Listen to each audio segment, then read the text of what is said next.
Hello hi నమస్కారం. నేను దుర్గాని మాట్లాడుతున్నాను. జనగలం వ్యూవర్స్ అందరికీ స్వాగతం సుస్వాగతం. మనం ఇక్కడ ఈస్ట్ గోదావరి జిల్లా కనుపూర్ వద్ద ఉన్నాం. సో నేను ఇక్కడికి ఎందుకు వచ్చేసానంటే మీ అందరికీ మన సాంప్రదాయ పద్ధతులు ఎలా ఉంటాయో చూపించడానికి సంక్రాంతి సంబరాలని నిర్మించారు రవివర్మ ఆశ్రమం వద్ద దగ్గర ఉన్నాం. సో చూసారు కదా జనాలందరూ ఎంత బాగా ఎంజాయ్ చేస్తున్నారో, మన కల్చర్ ఎలా ఉంటుంది, ఎలా ఉండబోతుంది, మనం ఏమేమి మర్చిపోయామో ఇక్కడికి వస్తే మనకు తెలుస్తుంది. ఆ పల్లె వాతావరణాన్ని ఎలా క్రియేట్ చేశారో. సో లోన ఏమేమి జరుగుతున్నాయో ఇంకా చూద్దాం. నాతో పాటు వచ్చేయండి. నా వెనుక చూస్తున్నారు కదా ఎంత మంచిగా కొమ్ము డ్యాన్స్ చేస్తున్నారో అందరూ. సో ఇవన్నీ మన ఆచారంలో ఇది వరకు ఉన్నాయి, బట్ మనకి ఎవరూ చూపించలేదు. బట్ రవివర్మ వల్ల మనం ఇవన్నీ చూస్తున్నాం.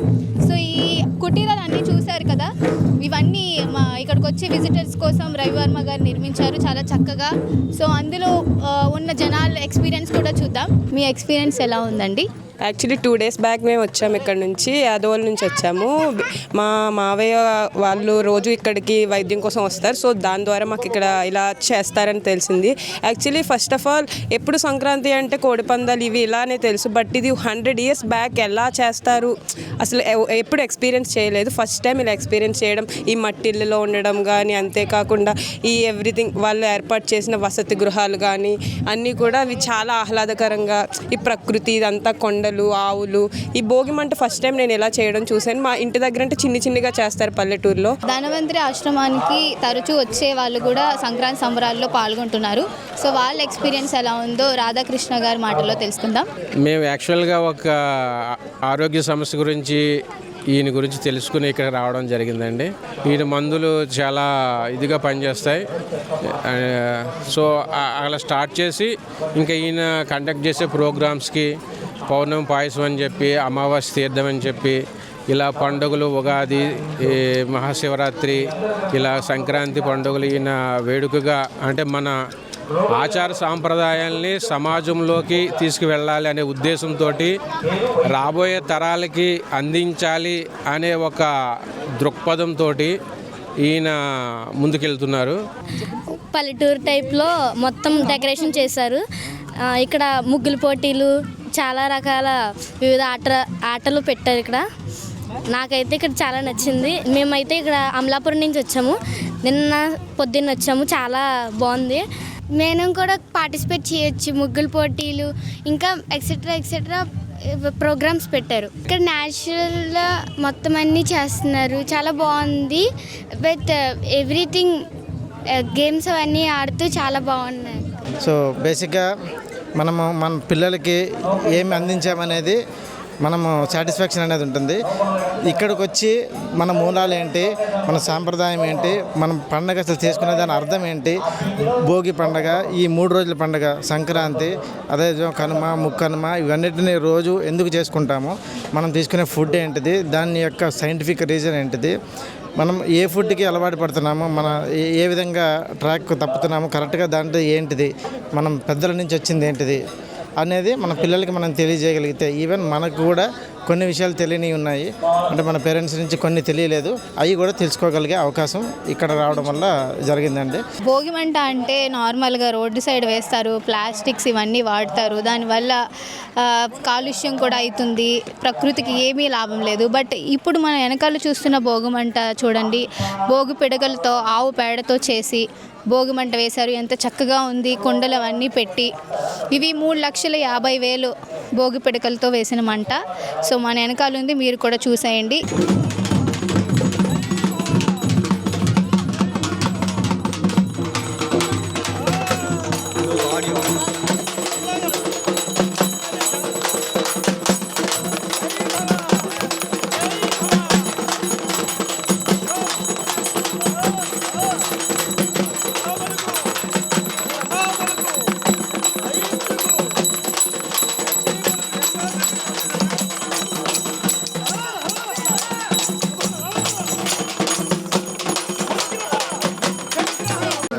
జై శ్రీమద్రమారమణ గోవిందో హరి. ముందుగా అందరికీ సంక్రాంతి శుభాకాంక్షలండి. ఇవన్నీ కూడా హరిదాసులు అంటే ఇలా ఉంటాయి, జంగమదేవరులు ఇలా ఉంటాయి, పిట్టలదొర అంటే ఇలా ఉంటుందని చెప్పి మన డాక్టర్ గారు, మన రవివర్మ గారు, మన ధన్వంతరి మరి పీఠంలో చక్కగా అందరికీ కూడా ప్రకృతి సంస్కృతి సంక్రాంతి అనే నినాదంతో మన డాక్టర్ గారు చక్కగా ఈ కార్యక్రమాలన్నీ నిర్వహిస్తున్నారండి. జనగాళం టీవీ వారికి ధన్యవాదాలు అందజేస్తూ సంక్రాంతి సంబరాల్లో ఇటువంటి సాంప్రదాయమైన వేషాలు ఉంటాయి అని చెప్పి మన డాక్టర్ గారు రవివర్మ గారు మమ్మల్ని పిలిపించడం జరిగిందండి. ఇవన్నీ కూడా సంక్రాంతి వేషాలు అని అంటారు.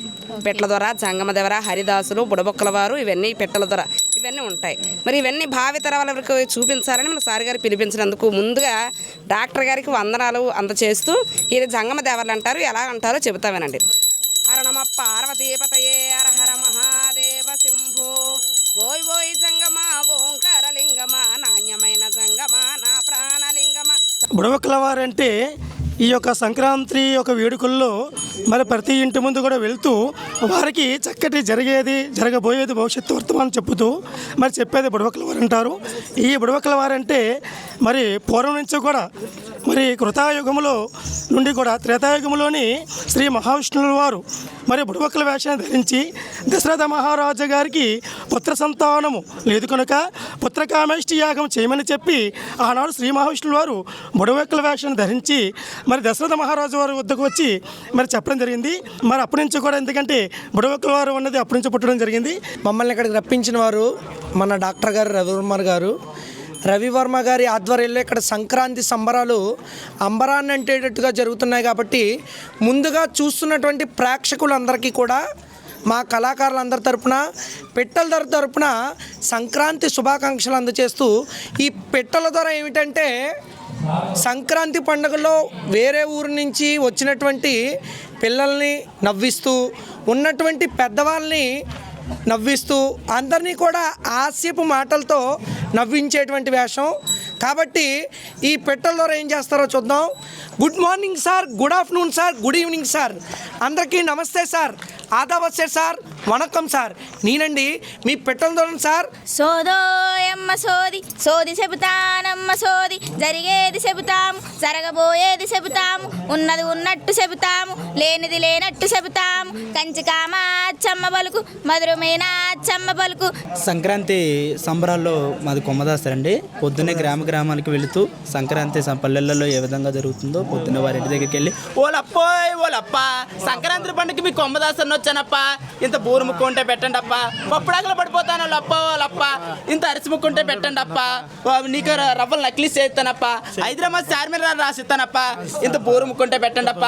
జగన్మాత పలుకు, కొండదేవత పలుకు, అమ్మ మీరందరూ కూడా చక్కగా ఉండాలి, సంక్రాంతి శుభాకాంక్షలు మీ అందరికీ అందివ్వాలి, మీకు ఉన్నది ఉన్నట్టుగా చెబుతాను. ఎందుకంటే ఇది అమ్మవారు పలికించే మాట. మంచి మనసు ఉంది, మంచి బుద్ధి ఉంది, మంచి శక్తి ఉంది, మీరు మంచిగా ఇంకా పైకి ఎదుగుతారు. పైకి ఎదగాలంటే అమ్మవారి ఒక ఆజ్ఞ కావాలి. కాబట్టి మీరు 150 రూపాయలు మాకు పెట్టాలా, అప్పుడే మీకు దీవెనలు అందిస్తాం.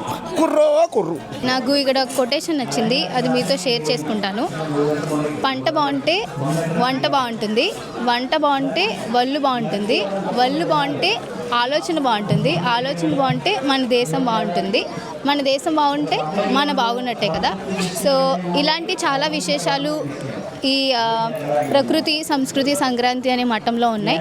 సో చాలా అందులో పాడి పంటలు ఉన్నాయి, చాలా ఔషధాలు ఉన్నాయి. ఏమేమి ఔషధాలు ఉన్నాయి, అవి భావితరాలకు ఎలా యూస్ అవుతాయి, సో మనం వెళ్ళి లోనికి వెళ్ళి తెలుసుకుందాం. ఔషధాలు అని చెప్పాం కదా, అందులోకి వచ్చాం. సో ఈయన అందరికీ ఇక్కడ ఉన్న ఔషధాలు అంటే ఏంటి అవన్నీ వివరిస్తున్నారు. సో మనం కూడా అడిగి తెలుసుకుందాం ఆయన్ని. సార్, వన ఔషధాలు అంటే ఏంటి సార్, అసలు అవి భావితరాలకి ఎలా యూజ్ అవుతాయి అనేది మాకు చెప్పండి. అంటే అసలు అవి ఎక్కడెక్కడ దొరుకుతాయో కూడా మాకు చెప్పండి. వనం అంటే అడవి, ఔషధం అంటే మందు. అడవిలో దొరికే మందులు అని మీరు చెప్పిన దానికి అర్థం. ఇక్కడ ఒక్క మందు మొక్కలు ఒకటే లేవు, తినడానికి పనికొచ్చే అన్ని మొక్కలు కూడా ఉన్నాయి. ముఖ్యంగా ఆయుర్వేదంలో జబ్బు వచ్చిన తర్వాత దాన్ని తగ్గించడానికి చెప్పేది కేవలం 20%. 80% జబ్బు రాకముందు మనం తినాల్సిన దాని గురించి, మన ఆరోగ్య నియమాల గురించే చెప్తారు. ఇక్కడ ఉన్నవి ఏంటంటే ఇందులో ముఖ్యమైనది ఇక్కడి నుంచి అక్కడ వరకు ఉన్నవన్నీ ఇవన్నీ కందమూలాలు. పూర్వం ఋషులు ఏవైతే ఆహారంగా తీసుకున్నారు, ఋషులు తిన్నారు కందమూలాలు అంటాం కదా, ఆ కందమూలాల్లో కొన్నింటిని ఇక్కడ సేకరించి పెట్టాం. దాదాపు 13 రకాల కందమూలాలు మన ఆంధ్రప్రదేశ్లో ఉన్నట్టు రీసెర్చ్ స్టడీస్లో ఉంది.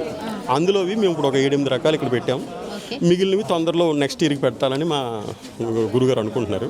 ఓకే, అన్నీ నాతో పాటు చూసారు కదా మీరు కూడా.